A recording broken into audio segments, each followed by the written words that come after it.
ಎಲ್ಲರಿಗೂ ನಮಸ್ತೆ. Welcome to my YouTube channel. ಇವತ್ತಿನ ವಿಡಿಯೋದಲ್ಲಿ ನಾನು ಮನೆಯಲ್ಲೇ ಹೇಗೆ ಬಿಸ್ಕೆಟನ್ನು ಮಾಡೋದು, ಹೈಡ್ ಆ್ಯಂಡ್ ಸೀಕ್ ಬಿಸ್ಕೆಟ್ ಅಂತ ತೋರಿಸ್ತಾ ಇದ್ದೀನಿ. ಹಾಗೆ ಈ ವಿಡಿಯೋ ನೋಡ್ತಾ ಇರೋರು ಯಾರೆಲ್ಲ ನನ್ನ ಚಾನಲ್ನ ಸಬ್ಸ್ಕ್ರೈಬ್ ಮಾಡಿಲ್ಲೋ, ಸೊ ಪ್ಲೀಸ್ ನನ್ನ ಚಾನಲ್ನ ಸಬ್ಸ್ಕ್ರೈಬ್ ಮಾಡಿ. ನಾವು ಹೊರಗಡೆಯಿಂದ ತಂದು ಬಿಸ್ಕೆಟನ್ನು ಮಕ್ಕಳಿಗೆ ಕೊಡೋ ಬದಲು ಮನೆಯಲ್ಲೇ ತುಂಬ ಈಸಿಯಾಗಿ ಮೈದೆ ಹಿಟ್ಟನ್ನು ಬಳಸ್ದಲೇ ಹೇಗೆ ಬಿಸ್ಕೆಟನ್ನು ಮಾಡೋದು ಅಂತ ತೋರಿಸ್ತಾ ಇದ್ದೀನಿ. ಇಲ್ಲಿ ಫಸ್ಟಿಗೆ ನಾನು 2 ಬಟ್ಲಷ್ಟು ಗೋಧಿ ಹಿಟ್ಟನ್ನು ತೊಗೊಂಡಿದ್ದೀನಿ.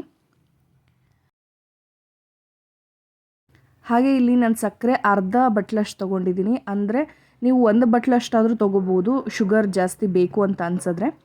ಹಾಗೆ ಇಲ್ಲಿ ನಾನು 1 ಬಟ್ಲಷ್ಟು ಬೆಣ್ಣೆ, ಹಾಗೆ ಬೇಕಿಂಗ್ ಪೌಡರು, ಮಿಲ್ಕು, ಹಾಗೆ ಡ್ರೈ ಫ್ರೂಟ್ಸು, ಕೋಕೋ ಪೌಡರ್ನ ತೊಗೊಂಡಿದ್ದೀನಿ. ಫಸ್ಟಿಗೆ ನಾನು ಸಕ್ಕರೆನ ಮಿಕ್ಸಿ ಮಾಡ್ಕೊತಾ ಇದ್ದೀನಿ. ಫುಲ್ ನುಣ್ಣಗೆ ಮಿಕ್ಸಿ ಮಾಡ್ಕೋಬೇಕಾಗತ್ತೆ.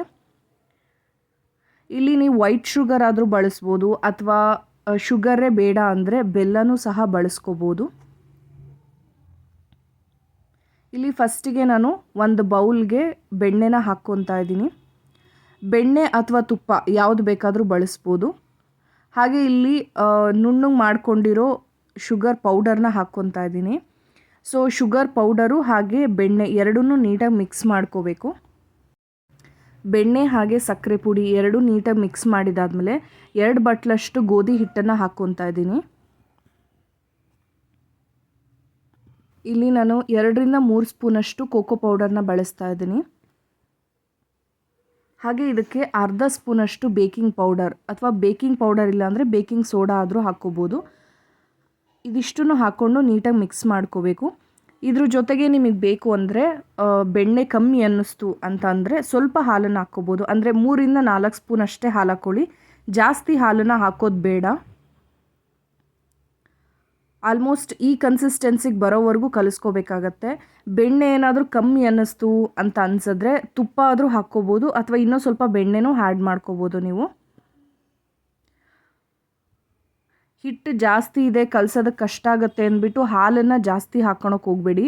3 ರಿಂದ 4 ಸ್ಪೂನ್ ಅಷ್ಟೇ ಹಾಲು ಹಾಕ್ಕೋಬೇಕು. ಆಲ್ಮೋಸ್ಟ್ ಈ ಕನ್ಸಿಸ್ಟೆನ್ಸಿಗೆ ಬರೋವರೆಗೂ ಹಿಟ್ಟು ಕಲಿಸ್ಕೊಳ್ಬೇಕಾಗತ್ತಷ್ಟೇ. ಚೆನ್ನಾಗಿ ನಾದ್ಕೋಬಿಟ್ಟು ಸೊ ಈಗ ಬೇಕಿಂಗ್ ಶೀಟ್ ಮೇಲೆ ಇದನ್ನು ಉಜ್ಕೋಬೇಕಾಗತ್ತೆ.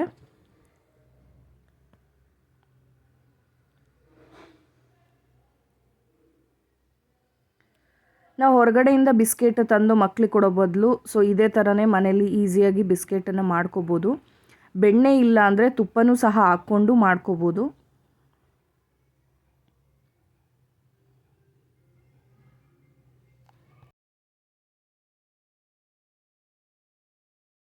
ಈಗ ಉಜ್ಜಿದಾದಮೇಲೆ ಸೊ ಬೇಕಿಂಗ್ ಶೀಟನ್ನು ತೆಗೆದುಬಿಟ್ಟು ಸೊ ಎಡ್ಜಸ್ಸನ್ನೆಲ್ಲ ತೆಗಿಬೇಕು ಚಾಕುವಲ್ಲಿ.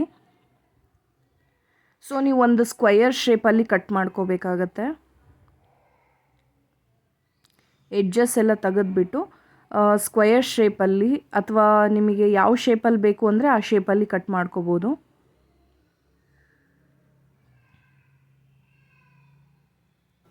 ಚಾಕುವಲ್ಲೇ ಸೊ ತುಂಬ ಪ್ರೆಸ್ ಮಾಡಬಾರ್ದು. ಸೊ ಲೈಟಾಗಿ ಈ ಥರ ಹಿಂಗೆ ಮಾಡಿದ್ರೆ ಸೊ ಹೈಡ್ ಆ್ಯಂಡ್ ಸೀಕ್ ಬಿಸ್ಕೆಟಲ್ಲಿ ಯಾವ ಥರ ಶೇಪ್ ಬಿಸ್ಕೆಟ್ ಇರುತ್ತೋ ಸೊ ಅದೇ ಥರನೇ ನಾವು ಶೇಪ್ ಮಾಡ್ಕೋಬೋದು ಮನೆಯಲ್ಲೇ. ಅಥವಾ ಈ ಥರ ಬೇಡ ಅಂದರೆ ಚಕ್ಸ್ ಥರನೂ ಮಾಡ್ಕೋಬೋದು. ಚಾಕುವಲ್ಲಿ ನಿಮಗೆ ಯಾವ ಥರ ಶೇಪ್ ಮಾಡೋಕ್ಕೆ ಸಾಧ್ಯನೋ ಸೊ ಆ ಥರ ಮಾಡ್ಕೋಬೋದು. ನನ್ನ ಹತ್ರ ಚಾಕು ಚಿಪ್ಸ್ ಇಲ್ಲ ಅನ್ನೋದಕ್ಕೋಸ್ಕರ ಸೊ ನಾನಿಲ್ಲಿ ಡ್ರೈ ಫ್ರೂಟ್ಸ್ನ ಹಾಕಿದ್ದೀನಿ. ಒಂದು ಪ್ಲೇಟಿಗೆ ಬೇಕಿಂಗ್ ಶೀಟನ್ನು ಹಾಕ್ಕೊಂಡು ಸೊ 1 ಇಂಚ್ ದಪ್ಪ ಇರೋಷ್ಟು ಉಜ್ಕೋಬೇಕಾಗತ್ತೆ ಬಿಸ್ಕೆಟನ್ನು. ಸೊ ಈ ಬಿಸ್ಕೆಟ್ ರೆಡಿ ಆದಮೇಲೆ ಸೊ ಇದನ್ನು ನಾವು ಒಂದು ಪ್ಲೇಟಲ್ಲಿ ಬೇಕಿಂಗ್ ಶೀಟ್ ಹಾಕ್ಕೊಂಡಿರ್ತೀವಲ್ವ ಸೊ ಅದರಲ್ಲಿ ಇಟ್ಕೋಬೇಕಾಗತ್ತೆ. ತುಂಬ ಹತ್ತತ್ರ ಇಟ್ಕೋಬಾರ್ದು, ಸ್ವಲ್ಪ 1 ಇಂಚಷ್ಟು ಗ್ಯಾಪ್ ಇಟ್ಕೊಂಡು ಬಿಸ್ಕೆಟನ್ನು ಇಟ್ಕೋಬೇಕು. ಇದನ್ನು ತೀರಾ ತೆಳುವಾಗಿ ಉಜ್ಕೊಳಕ್ಕೆ ಹೋಗಬಾರ್ದು, ಹಾಗೆ ತುಂಬ ದಪ್ಪಕ್ಕೂ ಉಜ್ಕೊಳಕ್ಕೆ ಹೋಗಬಾರ್ದು. ಏನಕ್ಕೆ ಅಂದರೆ ಬೇಕಾಗೋದಕ್ಕೆ ಕಷ್ಟ ಆಗುತ್ತೆ. ಸೊ ಇಷ್ಟು 1 ಇಂಚಷ್ಟು ದಪ್ಪ ಇದ್ದರೆ ಸಾಕು. ನೀವು ನೋಡ್ತಾ ಇರ್ಬೋದು, ನಾನು ಇಲ್ಲಿ ಒಂದು 8 ರಿಂದ 9 ಬಿಸ್ಕೆಟನ್ನು ಇಟ್ಟಿದ್ದೀನಿ. ಸೊ ಈಗ ನೀವು ಯಾವ ಪಾತ್ರೆಯಲ್ಲಿ ಬೇಕ್ ಮಾಡ್ತೀರಾ ಅಂತ ನೋಡ್ಕೊಳ್ಳಿ. ಸೊ ಅದು ಆದಷ್ಟು ಅಗಲ ಇರೋ ಪಾತ್ರೆನೇ ತೊಗೊಳ್ಳಿ. ಕುಕ್ಕರ್ ಆಗಿರ್ಬೋದು, ಪ್ಯಾನ್ ಆಗಿರ್ಬೋದು.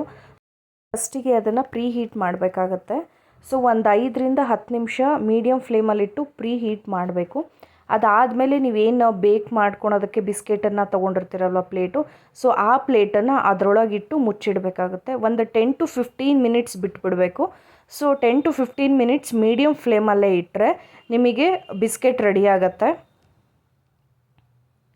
ಸೊ ಅದು ಆಗೋ ಅಷ್ಟೊತ್ತಿಗೆ ಇನ್ನೊಂದು ಮತ್ತೆ ಬಿಸ್ಕೆಟ್ ಮಾಡೋದಕ್ಕೆ ಇನ್ನೊಂದು ಪ್ಲೇಟಲ್ಲೂ ರೆಡಿ ಮಾಡ್ಕೋಬೋದು. ನೀವು ಆ ಶೇಪಲ್ಲೇ ಮಾಡಬೇಕು ಅಂತ ಇಲ್ಲ, ರೌಂಡ್ ಶೇಪಲ್ಲೂ ಮಾಡ್ಕೋಬೋದು ಅಥವಾ ಸ್ಕ್ವಯರ್ ಶೇಪಲ್ಲೂ ಮಾಡ್ಕೋಬೋದು. ನಿಮಗೆ ಯಾವ ಶೇಪಲ್ಲಿ ಬೇಕೋ ಸೊ ಆ ಶೇಪಲ್ಲಿ ಮನೆಯಲ್ಲೇ ಬಿಸ್ಕೆಟನ್ನು ಮಾಡ್ಕೋಬೋದು. ಈಗ ನೀವು ನೋಡ್ತಾ ಇರ್ಬೋದು, ಸೊ ಆಲ್ಮೋಸ್ಟ್ ಒಂದು 10 ಮಿನಿಟ್ಸ್ ಆಗಿದೆ ನೋಡಿ.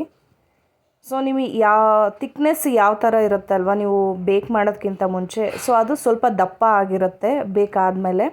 ಸೊ ಈಗ 15 ಮಿನಿಟ್ಸ್ ಆಗಿದೆ ನೋಡಿ. ಸೊ ಇವಾಗ 15 ಮಿನಿಟ್ಸ್ ಆದಮೇಲೆ ಅದು ಬೇಕಾಗಿದೆಯಲ್ಲ ಅಂತ ಹೇಗೆ ಚೆಕ್ ಮಾಡಬೇಕು ಅಂದರೆ, ಒಂದು ಚಾಕು ಅಥವಾ ಸ್ಪೂನ್ ತೊಗೊಳ್ಳಿ. ಬಿಸ್ಕೆಟನ್ನು ರೆಡಿಯಾಗಿದ್ದರೆ ಸೊ ಅದು ಹಿಂಗೆ ಜಸ್ಟ್ ಮೂವ್ ಮಾಡ್ತಿದ್ದಂಗೆ ಜರುಗುತ್ತೆ. ಇಲ್ಲ ಅಂದರೆ ಸೊ ಬಿಸ್ಕೆಟ್ ಇನ್ನೂ ಬೇಕಾಗಿಲ್ಲ ಅಂದರೆ ಹಾಗೆ ಇರುತ್ತೆ.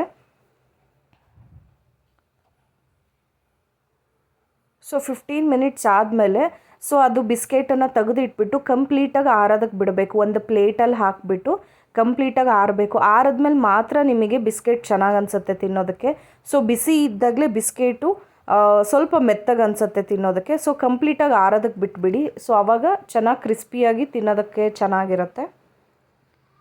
ಸೊ ನೀವು ನೋಡ್ತಾ ಇರ್ಬೋದು ಮನೆಯಲ್ಲೇ ಹೇಗೆ ಬಿಸ್ಕೆಟ್ ಮಾಡೋದು ಅಂತ ತೋರಿಸಿದ್ದೀನಿ. ನೀವು ಒಂದು ಸಲ ಮನೇಲಿ ಟ್ರೈ ಮಾಡಿ ನೋಡಿ, ತುಂಬಾ ಚೆನ್ನಾಗಿರುತ್ತೆ. ಮಕ್ಕಳು ಕೂಡ ತುಂಬಾ ಇಷ್ಟಪಟ್ಟು ತಿಂತಾರೆ. ಹಾಗೆ ಇದು ಬಿಸ್ಕೆಟ್ ಆದಮೇಲೆ ಕಂಪ್ಲೀಟಾಗಿ ತಣ್ಣಗಾದಮೇಲೆ ಹೇರ್ ಟೈಟ್ ಕಂಟೈನರ್ ಇರೋ ಥರ ಯಾವುದಾದ್ರು ಡಬ್ಬಿಯಲ್ಲಿ ಸ್ಟೋರ್ ಮಾಡಿ ಇಟ್ಕೋಬೋದು ನೀವು ಬಿಸ್ಕೆಟನ್ನು. ನಿಮಗೆ ಈ ವಿಡಿಯೋ ಇಷ್ಟ ಆಗಿದೆ ಅಂದ್ಕೊಂಡಿದ್ದೀನಿ. ಸೊ ಒಂದು ಸಲ ಮನೇಲಿ ಟ್ರೈ ಮಾಡಿ ನೋಡಿ. ಹಾಗೆ ಇಷ್ಟ ಆಗಿದ್ದರೆ ಪ್ಲೀಸ್ ಲೈಕ್ ಮಾಡಿ, ಶೇರ್ ಮಾಡಿ, ಹಾಗೆ ಸಬ್ಸ್ಕ್ರೈಬ್ ಮಾಡೋದನ್ನ ಮರಿಬೇಡಿ. ಎಲ್ಲರಿಗೂ ಥ್ಯಾಂಕ್ ಯು.